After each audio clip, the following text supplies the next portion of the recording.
Once again, welcome back to another video. It's a lecture number 4 and maybe it's gonna last lecture of this chapter.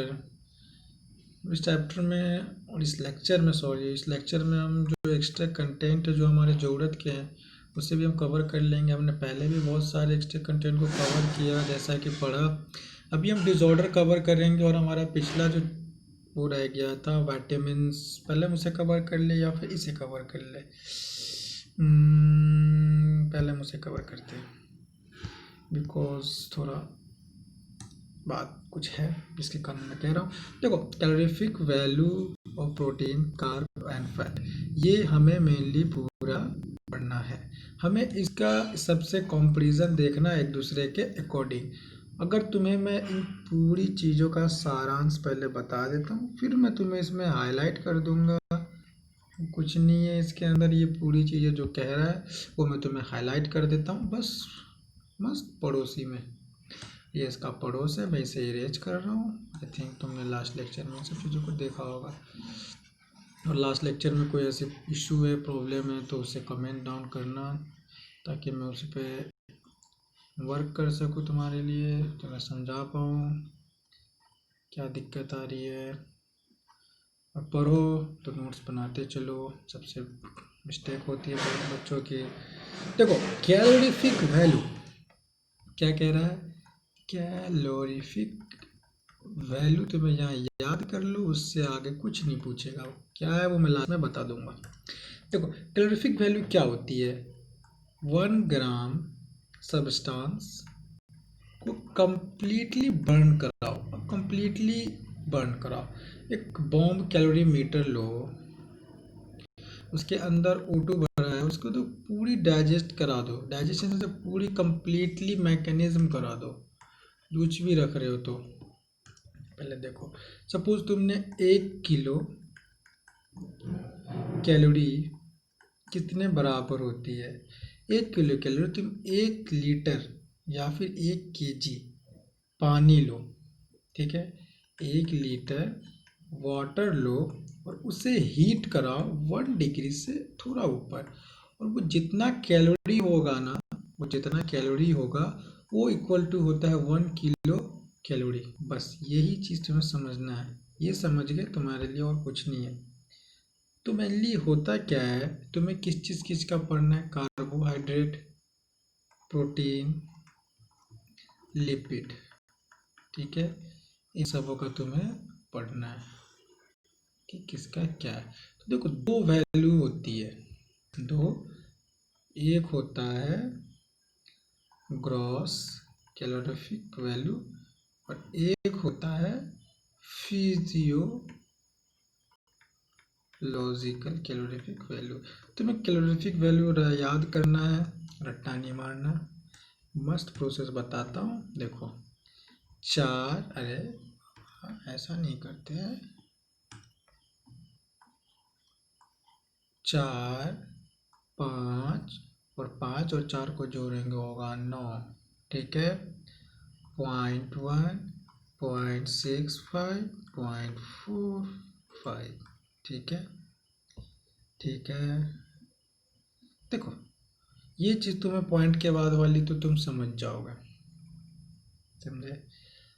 Carbon 4, CPL, ये serial rise रखो, CPL, BPL नहीं होता है, CPL होता है, below poverty line नहीं होता है, CPL होता है, ठीक है।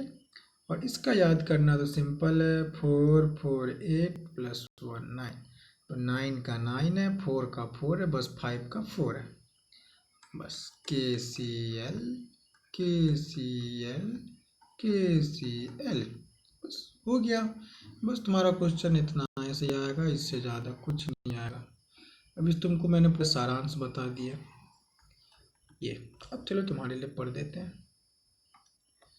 Energy requirement of animal and the energy content of food are expressed in the term of measure of heat because the heat is ultimate form of energy.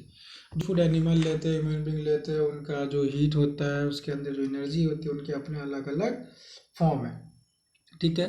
तो this is often measured to be calorie, cal और joule, ये calorie और joule में measured होते हैं, which is the amount of heat energy required to raise the temperature of 1 gram of water by 1 degree Celsius। ठीक है, तो मैंने यहाँ पे तुम्हें 1 kg से डायरेक्ट दिखाया। तो यहाँ पे कह रहा 1 ग्राम, तो ग्राम की जगह kg कर लो, यानी 1 ग्राम वाटर को जितना 1 डिग्री से थोड़ा हीट करेंगे। Since this value is tiny amount of energy physiological commonly use kilo calorie. ठीक है, किलो कैलोरी यानी किलो जूल, यही सारांश मैंने तुम्हें यहाँ बताया। 1 kilocalorie is the amount of energy required to raise the temperature of 1 kg of water। देख रही, मैंने तुम्हें 1 kg का एग्जांपल लिया, जिसे 1 लीटर लिख दिया। जितना तुम्हें इसको हीट करने में जितना एनर्जी लगेगा उतना ही होता है 1 किलो कैलोरी। न्यूट्रिशनिस्ट ये कहते हैं कि traditionally refer to kilo calorie as a calorie joule always capitalize the amount of heat liberate from complete combustion of 1 gram food is bomb calorimeter a close metal chamber filled with O2। मैंने तुम्हें बोला कि bomb meter लो filled with O2 है, जो कि close metal chamber होता है और वो पूरे 1 ग्राम फूड को कंबस्ट कर देता है। इट्स ग्रॉस कैलोरीफिक वैल्यू और एनर्जी वैल्यू। ठीक है, तुम्हें मैंने बताया कि एक ग्रॉस कैलोरीफिक वैल्यू होता है और आगे भी बताऊंगा कि एक फिजियोलॉजिकल वैल्यू भी होता है। ठीक है, the actual mass of energy combust 1 gram of food is physiological value of food।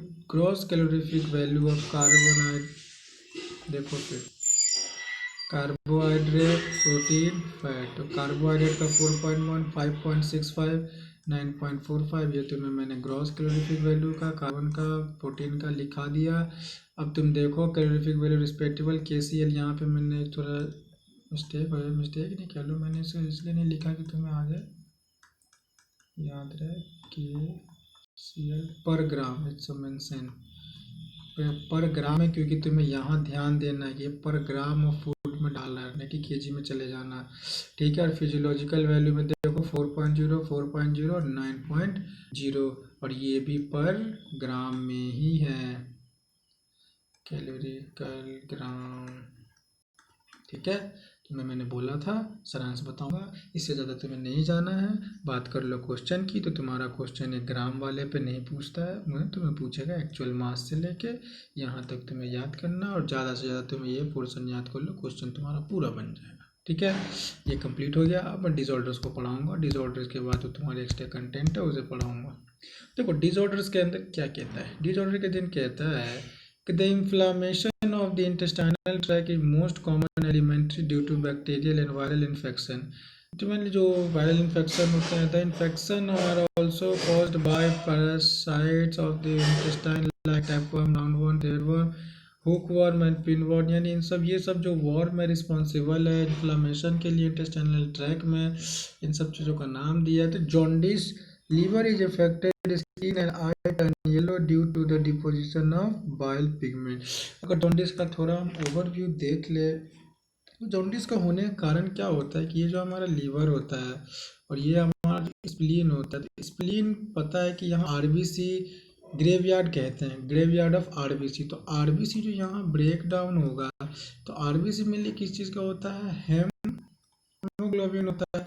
Globin तो आगे जाके ग्लूकोज में रहता है। तो हेम का 2 पार्ट होता है, हेम का क्या होता है, हेम का होता है 2 पार्ट। 2 पार्ट कौन सा होता है, एक होता है बिलीरुबिन और एक होता है बिलीवर्डिन। तो इनका डिपोजिशन कहाँ जाता है, लीवर में, लीवर में जाके फिर लीवर के हेपेटोसाइट होते हैं, ये जो मैंने स्केट्री में पढ़ोगे, हेपेटोसाइट और प्लस बाइल मिलके कहाँ सिक्रेशन करते हैं, ड्यूडेनम और स्मॉल इंटेस्टाइन ये होते हुए लार्ज इंटेस्टाइन में ये इसके एक सेल होता है जिसको कहते हैं स्टर्कोबिलिन। जो फिकस का कलर होता है यही डिसाइड करता है। तो मेनली क्वेश्चन बिलीरुबिन और बिलीवर्डिन पे पूछता है। ठीक है, इसी कारण हमारा फिकस क्या होता है, क्या होता है, येलो। अगर ये नहीं होता तो फिकस कौन सा कलर का होता, गैस, क्या पिंक होता,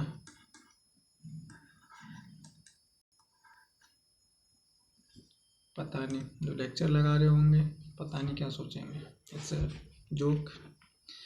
इसके कारण ही हमारा फिकस येलो होता है।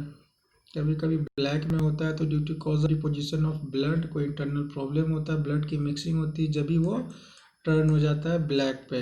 इसके रीज़न होते हैं नॉट कि ब्लैक अपने मन से हो गया, जैसे चरकोबिलिन सो गया तो ब्लैक नहीं हो गया, वो तो ब्लड की कंपोजिशन, ब्लड थोड़ी मिक्सअप होती है जिसके कारण ब्लैक रहता है।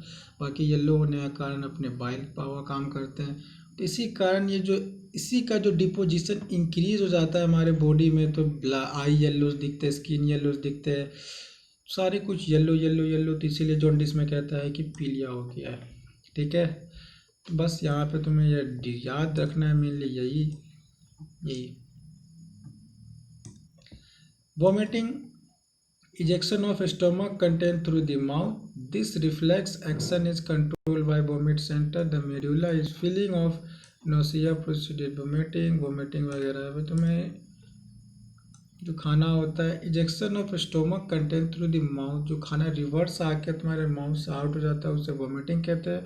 और ये क्वेश्चन पूछता है कि यहाँ से कंट्रोल कहाँ से होता है, ये नहीं पूछेगा कि तुम्हारे वॉमिटिंग क्या होते हैं, कि माउथ से बाहर निकलना है, सबको पता है।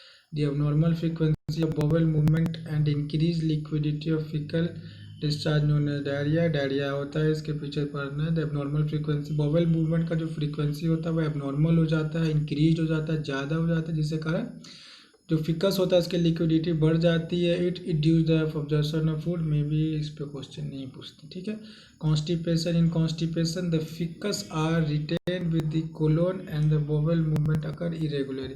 कॉन्स्टिपेशन मतलब अपच होता है जहाँ बॉवल मूवमेंट प्लस बहुत ही कम जाते हैं, जिससे कारण फिकस हार्ड हो जाता है, तो पेन होती है, ये रीज़न होता है। Indigestion, in the condition food is not properly digested, leading to a feeling of fullness, cause of indigestion or inadequate enzyme secretion and excessive food poisoning, overeating, spicy। indigestion क्या होता है कि food properly digest नहीं होता है, जो कि यहाँ तो मैं डायरेक्टली कह रहा है कि फूड डाइजेस्ट नहीं होता है टू फीलिंग ऑफ फुलनेस, जितना डाइजेस्ट होना चाहिए, तो इस कॉज हो जाता है इंडाइजेशन और इनएडिक्वेट एंजाइम सिक्रेशन, इनएसिडिटी होते हुए फूड पॉइजनिंग का भी रोल ले लेते हैं। पीईएम एक ये है कि पीईएम एक अलग चीज़ है। पीईएम की बात करें तो पीईएम क्या है, प्रोटीन इफिशियंसी माल न्यूट्रिशन। तो dietary deficiency of protein and total food calorie are widespread in many undeveloped countries, south and south Asia, south America and west and community. Protein energy malnutrition PM, ठीक है, में affected large section of the population during drought, famine and political terror. ये actually इन सब area में फैल रहा है, क्योंकि सबसे बढ़िया प्रोटीन नहीं मिलने के कारण माल न्यूट्रिशन होता है। This happened in Bangladesh during the liberation war and in Ethiopia during the serve through doubt with immunologist. PM affect infant and children to produce marasmus and kwashiorkor. तो मैं यहाँ से तुम्हारा ये लाइन इंपॉर्टेंट है, क्वेश्चन यहाँ से पूछता है। तो पीएम किसको इफेक्ट करता है, इन्फेंट को भी इफेक्ट करता है और चिल्ड्रन को भी इफेक्ट करता है। ठीक है, प्रोड्यूस क्या होता है, मेरास्मस एंड क्वासिकर। तो मैं बहुत पतले हो जाते हैं, इसमें तो मैं आगे बताऊंगा कि बोन कैसे हो जाते हैं, इंसान दिखता कैसा है। तो marasmus is produce by simultaneous deficiency of protein and calorie. देखा यहाँ पे मैंने बता दिया ना, protein and simultaneous deficiency of protein and calorie. तो तुम्हें ये क्वेश्चन पूछता है कि किस चीज़ पे है। It is found in infant less than year in age. ठीक है, ये भी हमारा पूछता है इस किस में फाउंड होता है, लेस देन ईयर, छोटे होते हैं। It's if mother milk is replaced too early by other food which are poor in both protein and calorie value.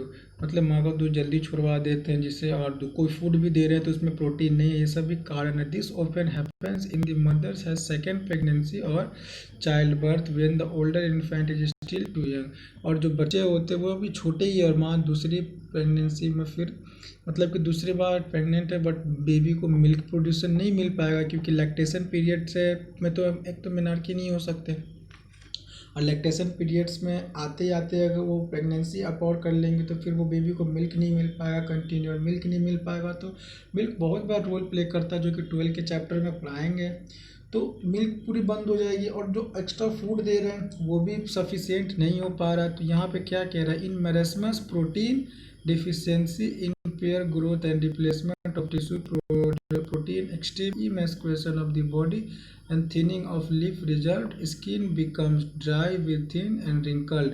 तो प्रोटीन ना मिलने के कारण उसका जो थिन हो जाता है, लिम्ब एकदम थिन हो जाता है, रिप्लेसमेंट ऑफ टिश्यू प्रोटीन हो जाता है, स्किन बिकम रिंकल्ड हो जाते हैं, ठीक है, इमेस्कुएशन हो जाती है, पूरी बॉडी एकदम पतली दुबली हो जाती है, मैच स्टिक जो साइज होती है वैसी दिख जाती है, growth rate and body weight decline considerably, और ग्रोथ बॉडी रेट डिक्लाइन कर जाता है पूरा। Even growth and development of brain and mental faculty are impaired, brain mental पे भी इफेक्ट पड़ता है। Kwashiorkor is produced by protein deficiency and unaccompanied by calorie deficiency. It results from a replacement of mother milk at high calorie low protein diet। Mother की milk चुरा के high calorie low protein वाली diet देगा, calorie तो high दे रहे but protein ही नहीं देंगे तो कैसे होगा। In a child more than 1 year in age, और इसमें जो चाइल्ड होता है more than 1 year in age होता है, एक से थोड़ा ज़्यादा एज का होता है। Like marasmus, Kwashiorkor shows wasting of muscle, thin of limbs, failure of growth and brain development. But unlike marasmus, some fat is still left। ठीक है, तो marasmus में थोड़ा सा स्टिल होता है, यहाँ पे जो फैट होता है marasmus में स्टिल लेफ्ट होता है अंडर द स्किन। ठीक है, कहाँ होता है अंडर स्किन।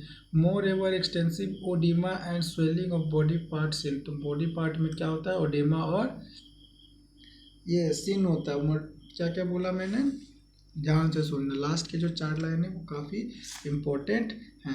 ठीक है, अगर तुम्हें इसमें कन्फ्यूज़न, मैं इसका माइंड मैप बना दूंगा यहाँ पे, तुम इसे बस पढ़ो अच्छे से, एक बार तुम खुद से भी पढ़ना, डिकोड करना कोई बड़ी बात नहीं है। ऐसा नहीं कि मैं दाता हूँ इस NCERT का, मैंने इसका लिखा है, मैं भी मेहनत करके तुम्हें इस चीज़ को बता पाता हूँ। ठीक है, तो तुम भी डिकोड कर सकते हो, ऐसी नहीं है कि तुम नहीं कर सकते। वीडियो देखो, कोई नहीं, तुम्हारे कंसेप्ट क्लियर हो जाता है तो उसका तुम भी मेरी तरह ही डिकोड करो, अपने आप से पूछो तुमने क्या समझा, कोई दिक्कत नहीं, तुम भी बैठ के वीडियो बनाओ। नहीं अपलोड करना, थोड़ी बहुत शूट कर लो, नहीं करना फिर भी बेस्ट पढ़ो, तुम्हारी कंसंट्रेशन जैसे बढ़े, पढ़ाई के साथ कोई लापरवाही नहीं। तो इस 4 लाइन में इम्पोर्टेंट क्यों बता रहा हूँ, क्योंकि इसमें से कुछ भी डाल देंगे, वेस्टेज सारे डालते हैं एग्जाम्पल में, मैं इसलिए कह रहा हूँ क्योंकि इस पर क्वेश्चन जब तुम बनाओगे तुम्हें पता चल जाएगा मैं क्यों बोल रहा हूँ। ठीक है, और इस पूरे लाइन का मैं माइंड मैप दे देता हूँ। ठीक है, तो देखो सबसे पहले यहाँ पे लिखो मेरास्मस। मेरास्मस क्यों होगा, तो मेरास्मेंट किस में होता है, इन होम। ठीक है, और कैसे होता है, how, symptom,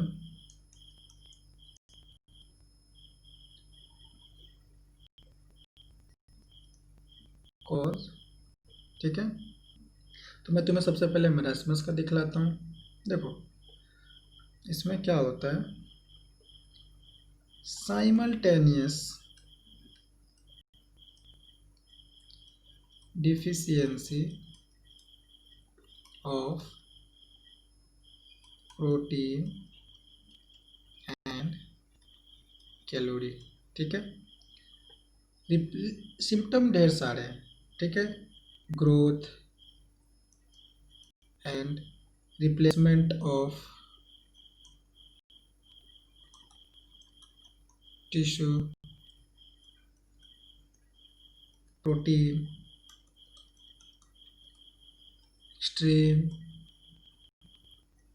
emasculation of body, dry and thin, wrinkled। ठीक है, लास्ट के मैंने 4 लाइन जो हाईलाइट किए वो पूरी मेन है, तुम आराम से उसे पढ़ना। ठीक है, कॉज लिख देता हूँ मैं। कॉज पहला लिख देता हूँ, कॉज यहाँ मैं कॉज कवर कर रहा हूँ। ठीक है, 1 फूड स्कार्सिटी, दूसरा not having nutrition in food, ये तुम्हारा ये found in infants legs than a year in age। ठीक है, ये तुम्हारा अलग है, ये तुम्हारा अलग है। ठीक, ये तुम्हारा मैंने मैरस्मस का बना दिया, मैं तुम्हारा क्वास्टियोकर का भी बना देता हूँ।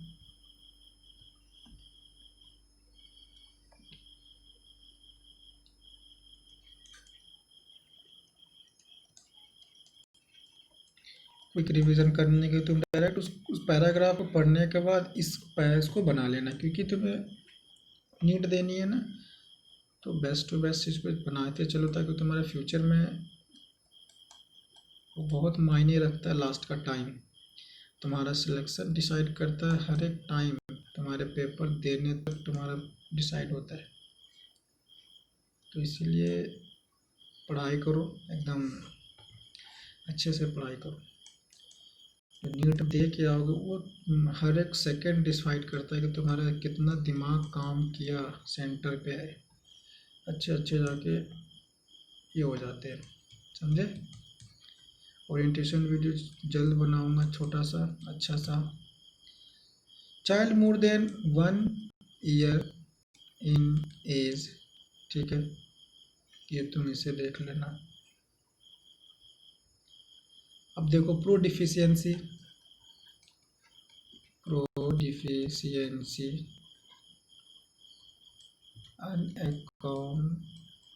unaccompanied by calorie deficiency, wasting of muscle, thinning of limb, failure of growth, failure of brain development। ठीक है, ये सब रिवाइज कर लेना। Mother's milk is replaced by high calorie, low protein। ये माइंड में पूरी फुल्ली एनसीईआरटी, इसीलिए कहता हूँ एनसीईआरटी पढ़ो। और ये तुम्हारा चार्ट कंप्लीट हो गया, इससे ज़्यादा तुम्हारा कोई ज़रूरत नहीं है, और तुम्हें जो ज़रूरत है उसे मैं कवर कर देता हूँ। ठीक है, कुछ चीज़ ऐसे जो थोड़ी रुक गए हैं, थोड़े रह गए, जिसे मैं कवर कर देता हूँ। थोड़ी सी चीज़ें, बस थोड़ी सी, उसमें कुछ ज़्यादा नहीं है। और वो कुछ नॉर्मल से सेल्स हैं जिसके लिए मैं तुम्हें कह रहा हूँ, देख लो। विटामिन भी मैं लिखवा ही दूंगा एक्स्ट्रा में थोड़ा बहुत। ठीक है, देखो सम इम्पोर्टेंट सेल्स। सब इम्पोर्टेंट सेल क्या है? सबसे पहला आता है स्मॉल इंटेस्टाइन में वो सेल होता है, स्मॉल इंटेस्टाइन में वो सेल होता है जिसका नाम होता है पेनिथ सेल, और दूसरा होता है अर्जेंटाफिन सेल। तो पेनिथ सेल क्या होता है? पतला होता है, थोड़ी तीखा होता है, ये लाइसोजाइम पे सिक्रेट करता है। और अर्जेंटाफिन सारे डुडेनम के सेल को जो होते हैं एंडोक्राइन सेल, सबको जो जीआईटी के अंदर जितने सेल होते हैं उन सबको मिला के अर्जेंटाफिन सेल कहा जाता है मेनली। ठीक है, और ये हो जाता है हुआ। दूसरा मैं बता रहा हूँ कि कफर सेल फैगोसाइटेटिक इन नेचर है। ये लीवर में एक्चुअली पाया, लीवर में तुम्हें मिलेंगे। लीवर में क्या होता है, ये जो हेपेटोसाइट का हेपेटिक कॉर्ड जो स्ट्रक्चर होता है ना, ये साइनोसॉइड जो होता है, साइनोसॉइड जो ये बनते हैं, ये जो साइनोसॉइड है, ये साइनोसॉइड जो है, साइनोसॉइड के अंदर जो पाए जाते हैं मेनली, तो फैगोसाइट यहाँ पे पाया जाता है कफर सेल। तो कफर सेल क्या होते हैं? Phagocytic in nature. तो कभी कभी क्वेश्चन ट्विस्ट करने के लिए 2014 में या फिर 16 में ही कफर सेल का यूज़ किया था, अर्जेंटाफिल का भी यूज़ किया था। ये तुम्हारे कन्फ्यूज़न करने के लिए करेंगे, बट तुम कन्फ्यूज नहीं हो तो तुम एग्जाम्पल समझ जाओगे कि इसकी सही आंसर क्या है। ठीक है, तो इसके लिए चिंता नहीं लेना है। और अगर थोड़ी सी एंजाइम में अकॉर्डिंग टू एनसीईआरटी कुछ एक्स्ट्रा जरूरत नहीं है, बट थोड़ा सा क्या है कि विटामिन्स के बारे में पूछते नहीं है, बट एक होता है ना अंदर से वो सेटिस्फैक्शन, तो मैं उसके लिए लिख दे रहा हूँ। इससे आगे मत जाना, ये सब चीज़ें लास्ट की चीज़ें, इन सब चीज़ों पर टाइम बिल्कुल मत वेस्ट करना। इसका भी एडिक, ए के एडिक नाम थोड़ा सा ये है। रेटिनॉल इसका नाम होता है, इसका नाम कैल्सीफेरॉल होता है, इसका नाम टोकोफेनॉल फेरॉल होता है, फिनॉल क्यों बोल रहा हूँ मैं, टोकोफेरॉल। इसका नाम होता है